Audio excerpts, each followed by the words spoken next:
Del lugar de los hechos se presupone la participación de mi cliente porque inicialmente decían que vivía allí, posteriormente ya se dice que frecuentaba habitualmente la calle Iglesia número 7. Claro, presuponer que una persona que vivía o frecuentaba esa calle, ya de por sí por el hecho de que se encuentre un cadáver, es culpable, hombre, es mucho presuponer porque también hay la lectura contraria. Y perdóneme la expresión, ¿quién es tan tonto para cometer un hecho delictivo en su propio domicilio y dejar allí los vestigios de ello? El motivo, se nos dice que había una deuda de 35 euros. Digamos al mismo razonamiento y lo mantiene esta defensa. Primero, no se ha acreditado que existiera deuda alguna, primero. Luego, por 35 euros, ¿alguien comete unos hechos tan execrables como estos? No sé. La autoría. Hombre, yo creo que respecto de la autoría, como les he dicho, no hay una prueba directa. Considera esta defensa que no hay ninguna prueba indirecta. Se habla de periciales, ADNs, lo que se encontró en el lugar donde también encontraron a Samuel. A consideración de esta parte, consideramos que no hay ningún elemento que relacione al señor Martí Reyes con ninguna de esas pruebas. Y vamos a lo que ha argumentado un poco el Ministerio Público y que ha hecho suyo la acusación particular. ¿Qué hay en este caso?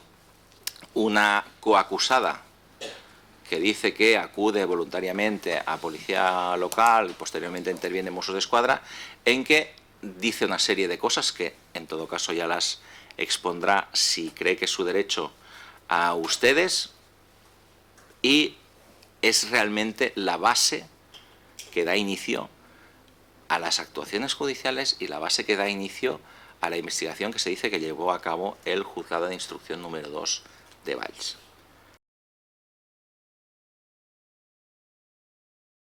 Pues este señor ha estado defendido por una abogada previamente, o sea, antes le defendió una abogada que presentó un escrito que hemos leído.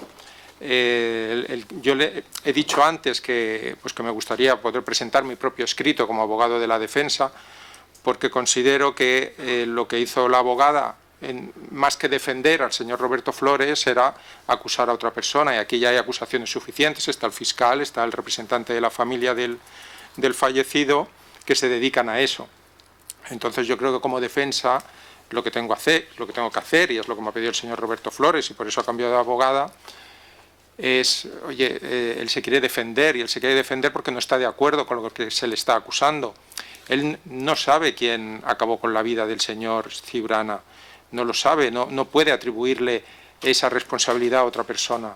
Él lo que necesita es que se le defienda porque él no lo hizo, y es lo que queremos probar, que este señor no lo hizo.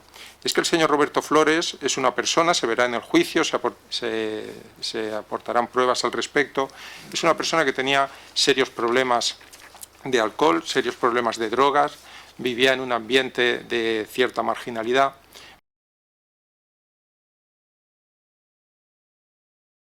En cuanto tuvo la oportunidad, y por eso decía antes lo del efecto de las drogas, dentro de su consumo habitual de drogas como el caballo, el crack y lo que consumiera, y ese raciocinio mermado, tuvo la entereza, tuvo el saber qué es lo que está bien y qué es lo que está mal, bajo el miedo, bajo las represalias que podía sufrir por quienes lo hubieran hecho. Ella decidió voluntariamente ir a comisaría y denunciar. De hecho, María del Carmen, comenzamos la instrucción, porque estoy desde el principio, como testigo protegida.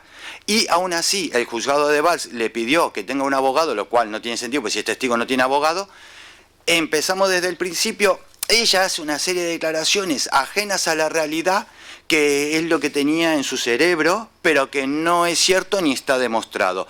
Y por eso pasa a investigada, cuando en realidad tendría que haber sido testigo, ya que ella no cometió ningún crimen, no estaba ahí, y lo único que hizo, dentro de su dependencia a las drogas, de vivir en la calle y de todo lo que ella tenía personalmente, fue ella quien fue a comisaría y avisó. Y por eso se abrió la investigación y estamos aquí. A lo mejor no estaríamos si María del Carmen no hubiera dicho. Por lo tanto, Desde esta parte entendemos que más que una circunstancia atenuante, es una circunstancia absolutoria.